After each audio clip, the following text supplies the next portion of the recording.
Hello दोस्तों, welcome back to curious study for the daily news of Indian football. तो सबसे पहले बात करते हैं यहाँ पे इगोर स्टिमेच के कॉन्ट्रैक्ट एक्सटेंशन में से रिलीज क्लोज या फिर एग्जिट क्लोज किसने हटाया, इसके रिगार्डिंग यहाँ पे एक इंटरेस्टिंग रिविलेशन हुआ है जो कि खुद इगोर स्टिमेच ने यहाँ पे रिसेंटली जो एक दो मीडिया हाउसेस को इंटरव्यू दिया उसमें उन्होंने किया है। तो उन्होंने यहाँ पे सबसे पहले तो ये चीज बोली कि सितंबर 2022 में जब यहाँ पे नया एएफएफ का बॉडी आया तो वो यहाँ पे मेरा जो प्रीवियसली वर्क था उसको उन्होंने उतना ज्यादा अप्रिशिएट नहीं किया, बट उनका ये भी मानना था कि भाई बिफोर, क्योंकि एक साल ही था एशियन कप में, तो उन्होंने बोला कि भाई इससे पहले कोच चेंज करना यहाँ पे वाइज मूव नहीं होगा। तो उन्होंने मेरे को कॉन्ट्रैक्ट ऑफर किया कि अगर आप यहाँ पे एशियन कप में इंडिया को यहाँ पे नॉकआउट राउंड में लेके जाते हो तभी यहाँ पे क्या बोलते हैं कि हम आपको आगे का फिर कॉन्ट्रैक्ट एक्सटेंशन देंगे। तो यहाँ पे क्योंकि हम दोनों के बीच में उतना ज्यादा म्यूचुअल अंडरस्टैंडिंग या फिर ट्रस्ट नहीं था, तो इसीलिए मैंने ही इंसिस्ट किया कि यहाँ पे ये जो क्लोज 9 है जो कि ओरिजिनल कॉन्ट्रैक्ट में जब पहली बार वो साइन हुए तब था, उसको यहाँ पे उन्होंने हटाने की बात करी एंड उसको यहाँ पे एएफएफ ने एक्सेप्ट कर लिया एंड यहाँ पे वो जो रिलीज क्लोज है या फिर एग्जिट क्लोज वाला जो क्लोज था उसको हटा दिया गया, क्योंकि इगोर स्टिमेच चाहते थे कि भाई ये जो फुलिश लोग है ये यहाँ पे उनके ऊपर ट्रस्ट नहीं था उनको, तो ये लोग मेरे को बीच में कहीं यहाँ पे बिफोर द एशियन कप यहाँ पे कहीं पे सेक ना कर दे, इसलिए ये मैंने क्लोज हटवाने के लिए बोला था। फिर जब दोबारा उनका एक्सटेंशन हुआ सितंबर 2023 में तो ऑब्वियसली उस कॉन्ट्रैक्ट को ही यहाँ पे कॉपी पेस्ट करके यहाँ पे इन लोगों ने कॉन्ट्रैक्ट एक्सटेंशन दे दिया।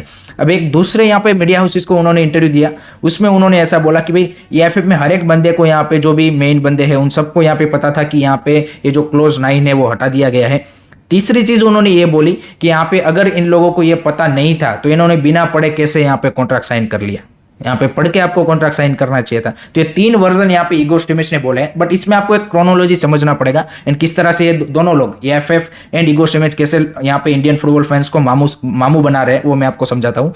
सितंबर 2022 में नया एएफएफ का बॉडी आया, उसी टाइम पे इगोर स्टिमेच का कॉन्ट्रैक्ट खत्म हो रहा था। सितंबर में हमारे 2 मैच थे यहाँ पे, एक आई थिंक सिंगापुर एंड एक वियतनाम के सामने थे, वो 2 मैचेस खेल के यहाँ पे इगोर स्टिमेच का कॉन्ट्रैक्ट खत्म था एंड देन इंडिया को यहाँ पे फिर कोई मैचेस 6 महीने के लिए कोई मैचेस नहीं खेलना था। अक्टूबर, नवंबर, दिसंबर, जनवरी, फरवरी एंड मार्च में सीधा आपको फिर ये जो हीरो ट्राई नेशन 2023 का था वो खेलना था, तो आपके पास इनफ टाइम था। एंड इगोर स्टिमेच का कॉन्ट्रैक्ट आप 2022 सितंबर में ही खत्म हो रहा था, उसी टाइम पे नया बॉडी आया।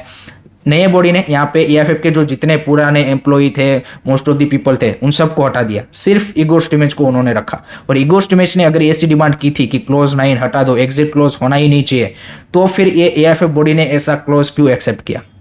कोई भी यहाँ पे छोटा बच्चा अगर ये सिंपल सी चीज है, कोई भी कैसा भी कॉन्ट्रैक्ट दिया जाता है उसमें this are the basic things की जहां पे दोनों पार्टीज के लिए म्यूचुअली पार्टेड वेज करने के लिए और एक इक्वल लेवल का कॉन्ट्रैक्ट दिया जाता है। अगर आपको इतना भी अंडरस्टैंडिंग नहीं है, आप बाकी सारी चीजों की आपको अंडरस्टैंडिंग थी कि भाई बाकी लोगों को हटा देना है, सब कुछ कर देना है, एंड उस टाइम पे यहाँ पे साजी प्रभाकरन एंड कल्याण चौबे को क्या ये अंडरस्टैंडिंग नहीं थी कि भाई ऐसा कॉन्ट्रैक्ट हमें नहीं देना चाहिए कि जहां पे रिलीज क्लोज ही नहीं है, एंड चलो आपने वहां पे दे दिया, तो फिर आपको इतना जल्दी क्या था?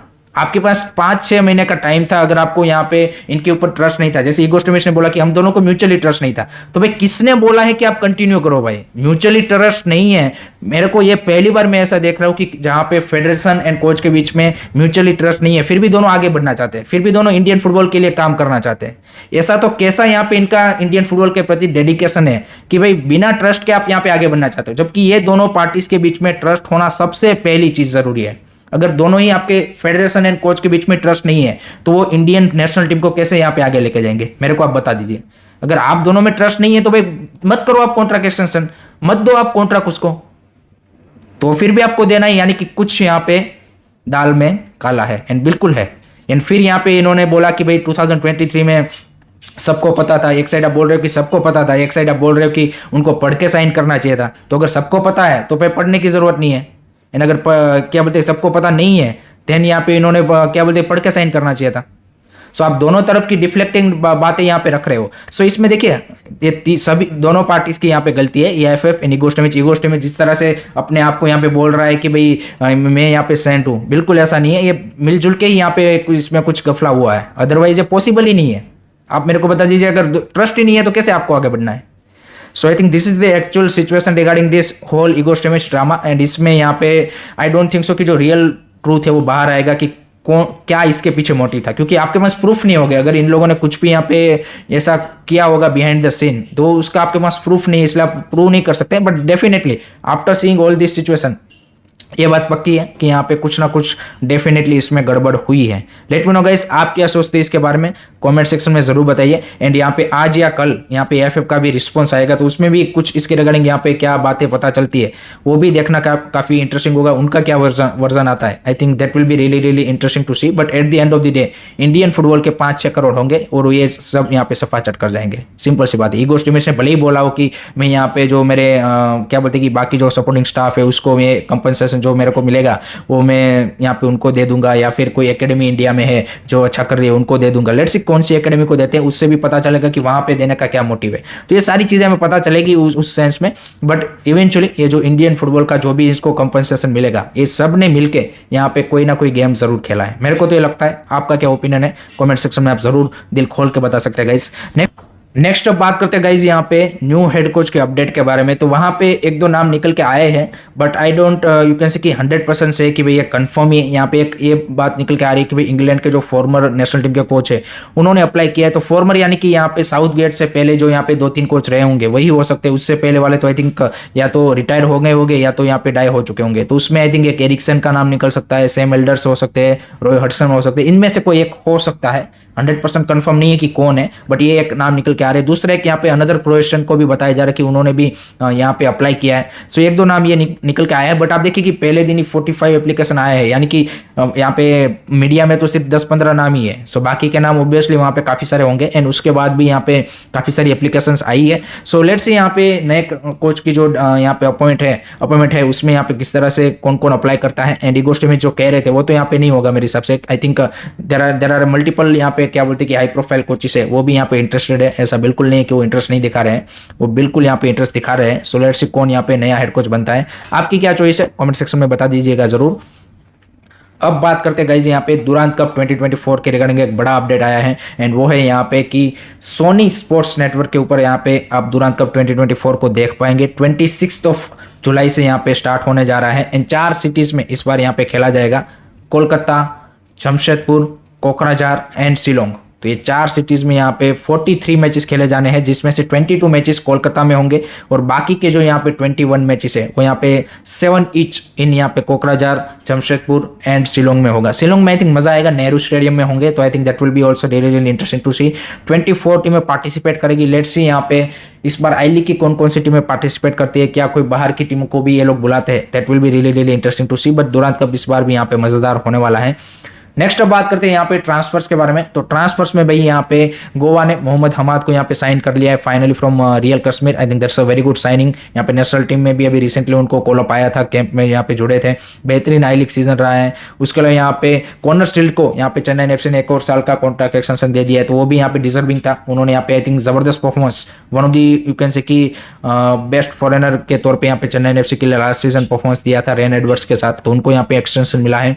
मार्क जोथनपुया की साइनिंग यहाँ पे ईस्ट बंगाल फाइनली ऑफिशियल कर दी है। So that's also very good signing, promising player on the left midfield left back position. आप देखिए कि is a very good potential, हमने लास्ट सीजन उनका पोटेंशियल देखा। दूसरी साइड ईस्ट बंगाल यहाँ पे एक डिफेंसिव फॉरेन प्लेयर को भी यहाँ पे टारगेट कर रहे हैं एंड एक इंडियन मिडफील्डर को भी वो देख रहे हैं। सो ये 2 साइनिंग आपको यहाँ पे ईस्ट बंगाल की ओर से यहाँ पे आगे आने वाले टाइम में देखने को मिलेगी।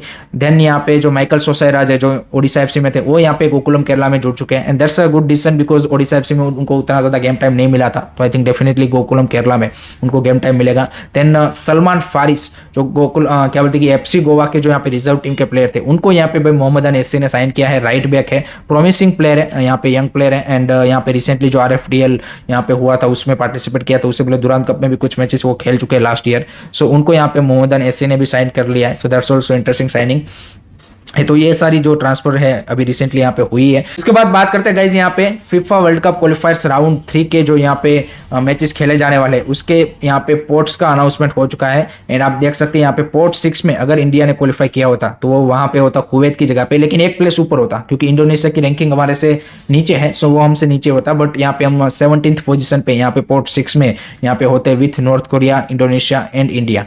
बट अनफॉर्चुनेटली हम नहीं है। एंड अगर हम होते तो आप देख लीजिए पोर्ट 1 में से हमें Iran, Japan and south Korea, उनमें से 3 में से कोई एक टीम मिलती और उनके साथ हम 2 मैचेस खेलते हैं। पोर्ट 2 में आप देख लीजिए ऑस्ट्रेलिया है, कतार है, इराक है, तो उनमें से हमें किसी एक टीम के साथ 2 मैचेस मिलते हैं। पोर्ट 3 से आपके सऊदी अरेबिया, उज्बेकिस्तान और वो सब है, तो उनमें से किसी एक के साथ हमें 2 मैचेस मिलते हैं।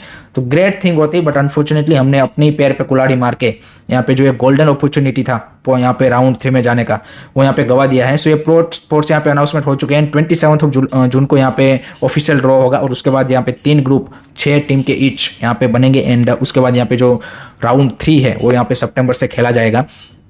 लास्ट में बात करते गाइस, यहाँ पे जो इंडिया की 3 वुमेन्स प्लेयर है जो कि यहाँ पे क्रोएशियन लीग में खेल रही थी for the club dynamo Zagreb, यहाँ पे ज्योति चौहान, किरण एंड कश्मीना, उन्होंने यहाँ पे उनके साथ डायनेमो ज़ाग्रेब के साथ यहाँ पे क्रोएशिया कप जीता है, जो कि क्लब के लिए पहली बार यहाँ पे क्या बोलते हैं कि उस तरह टाइटल ये जीता है। एंड दूसरा यहाँ पे तीनों का कॉन्ट्रैक्ट अब वहाँ पे खत्म हो चुका है, तीनों प्लेयर यहाँ पे अब इंडिया वापस आएंगे। लेट्स सी यहाँ पे इन तीनों प्लेयरों को में से किनको वापस से डायनेमो ज़ाग्रेब यहाँ पे नेक्स्ट ईयर क्या कॉन्ट्रैक्ट देती है या नहीं देती है, या फिर ये तीनों प्लेयर अभी नेक्स्ट सीजन में IWL में खेलती हुई दिखेगी। That will be really interesting to see. So that's it from my side guys regarding today's Indian football news. I hope कि आपको वीडियो पसंद आया होगा। Keep supporting Indian football. Don't forget to like, share and subscribe Curious Study. जय हिंद, जय भारत।